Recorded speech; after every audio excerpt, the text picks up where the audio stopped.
Control के बाहर हो गया है। रोज़ाना 4-4 मुसलमानों का इंतकाल हो रहा है।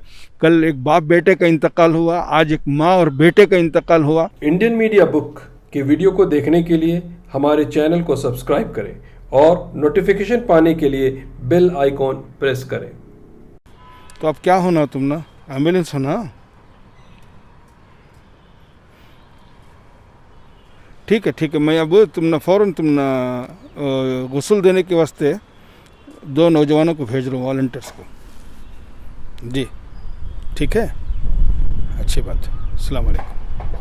तो इसी तरह से जब भी कभी बेंगलोर में किसी का इंतकाल होता है तो हॉस्पिटल से फ़ोन आते हैं। तो आसिम साहब हैं, ये कैसे पूरा इंतज़ाम कर रहे हैं उसके बारे में उनसे जानने की कोशिश करता हूँ। तो कोविड-19 में बेंगलोर के अंदर जितने भी इंतकाल हो रहे हैं उसके लिए मौलाना आसिम साहब लोगों ने क्या इंतज़ाम किया है उसके ऊपर जानने की कोशिश करते हैं। ये बताइए कि अभी तक आप लोगों ने कितने लोगों का कफन और दफन किया है? असल में उसका सही फिगर हिकमत से हम बोलना नहीं चाह रहे हैं, लेकिन इसमें हमारी सबसे बड़ी बात यह है कि ये बेहतियाती की वजह है, हमारे पास कंट्रोल नहीं है। तो आसिम साहब, एक चीज़ जानना चाहूँगा कि बेंगलोर में अभी एरिया वाइज बता सकते हैं कि मान लीजिए कोई इंसान शिवाजी नगर में इंतकाल करता है और कोई जयनगर में करता है, तो किस लोगों को कहाँ कांटेक्ट करना चाहिए, इससे आसानी हो जाएगी? ये असल में हुकूमत कर्नाटक की तरफ से 2 हॉस्पिटल तय हुए थे पहले, एक विक्टोरिया और एक संजय गांधी हॉस्पिटल, फिर बोरिंग हॉस्पिटल भी तय हो गई है। अब यहाँ से हमको फ़ोन आता है, तो अगर किसी का क्रिटिकल कंडीशन है तो फ़ोन के ज़रिए से इन्फॉर्म हो जाता है इन हॉस्पिटलों से, फिर हम लोग अलर्ट हो जाते हैं, हमारी वॉलंटियर्स टीम अलर्ट हो जाती है। फिर इंतकाल की खबर सुनकर फिर हम लोग आगे बढ़कर उनकी खिदमत का जो भी है, गुस्ल देना हो, दफन करना हो, एरिया के हिसाब से हम लोग, अगर वो बेंगलोर नॉर्थ के हैं तो हम टैनरी रोड या खुद्दूस साहब कब्रिस्तान को प्रेफर करते हैं। अगर वो बेंगलोर साउथ के हैं तो हम मैसूर रोड कब्रिस्तान को प्रेफर करते हैं। इस तरह एरिया के हिसाब से हमने डिवाइड कर लिया है। और हमको जैसे ही खबर मिलती है हॉस्पिटल से तो उनके रिलेशन के भी इत्तला मिल जाती है, फ़ोन नंबर उनका मिल जाता है, फिर हमें उनको कांटेक्ट करके पूरी हमारी तरतीब हम बनाते हैं। तो अभी तक कितने कब्रिस्तान के साथ ऐसा टाई अप हुआ है कि जहाँ कोविड-19 के केस को कफन और दफन किया जाए?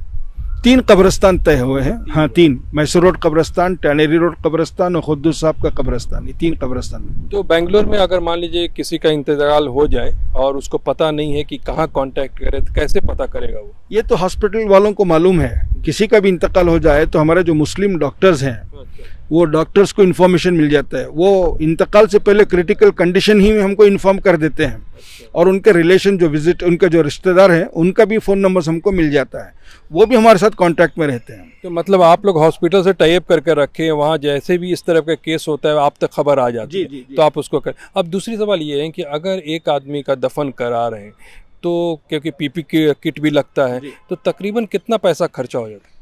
एक मैयत पर जो है तकरीबन 15,000 रुपये लगते हैं। पीपी किट्स, सिर्फ एक किट जो है वो 1,000 रुपये है।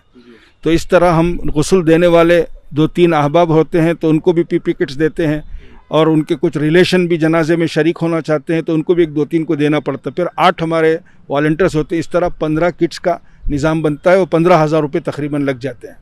तो इसमें बहुत सारे गरीब होते होंगे, तो उसके लिए भी आप लोग फ्री में इंतज़ाम करते होंगे? तकरीबन पूरा फ्री निज़ाम है। अब तक जो हम कर रहे हैं, किसी के पास से पैसा नहीं लिए हैं, ना किट्स का पैसा लिए हैं, ना दफन करने का पैसा लिए हैं, क्योंकि दफन करने में भी पैसा लगता है।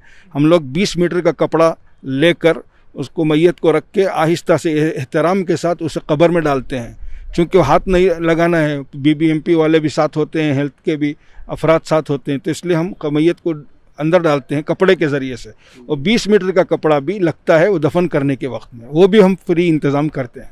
तो ये बताइए, आप लोगों ने, ये एक तो बड़ा डर का मामला है, लोग डरते भी हैं, तो ये गुस्ल कराने का इंतज़ाम कैसे कर पाए आप? असल में शुरू में गुस्ल करने के सिलसिले में पानी के इस्तेमाल की बात हो रही थी, लेकिन हुकूमत के गाइडलाइन से पानी का एहतियात से बचाया गया है। तो इस पर अब जो है हम तयम्मुम कराते हैं।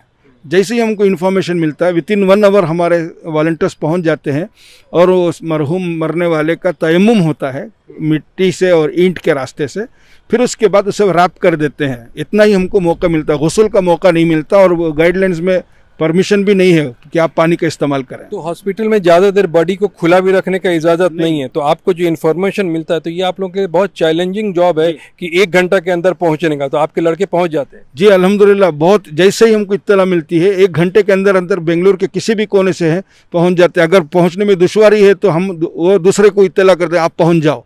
तो इस तरह 1 घंटे के अंदर अंदर पहुंचते हैं और वो कफन करने से पहले, वो राप करने से पहले पहले उनका गुस्ल यानी तयम्मुम हो जाता है।